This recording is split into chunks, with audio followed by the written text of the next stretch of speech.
চরম বৈরী আবহাওয়ার কবলে পড়েছে পবিত্র মক্কা মদিনা সহ সৌদি আরবের একাধিক অঞ্চল। তীব্র ঝড় বৃষ্টির মধ্যেই মসজিদুল হারাম এবং নববীতে মুসল্লিদের নামাজ আদায় করতে দেখা গেছে।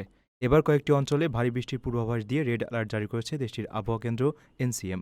একই সঙ্গে দেশের বেশ কিছু এলাকায় মাঝারি ধরনের বৃষ্টিপাত ও তীব্র ধূলিঝড়ের পূর্বাভাস দেওয়া হয়েছে।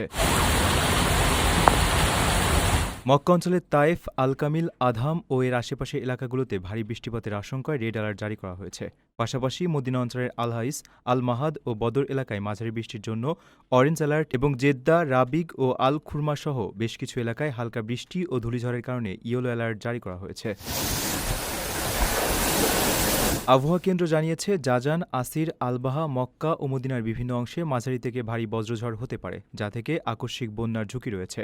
এসব এলাকায় বৃষ্টির সঙ্গে শিলাবৃষ্টি এবং দমকা বাতাসের কারণে ধূলিঝড়ও সৃষ্টি হতে পারে। আপনার স্বপ্নগুলো আকাশ ছুবে প্রবাসীর হেলিকপ্টারের মাধ্যমে। বিয়ে, জন্মদিন অথবা যে কোনো বিশেষ প্রয়োজনে হেলিকপ্টার ভাড়া করতে যোগাযোগ করুন স্ক্রিনে দেয়া নাম্বারে। প্রবাসীর হেলিকপ্টার, নিরাপদ ও সাশ্রয়ী বাহনের বিশ্বস্ত নাম।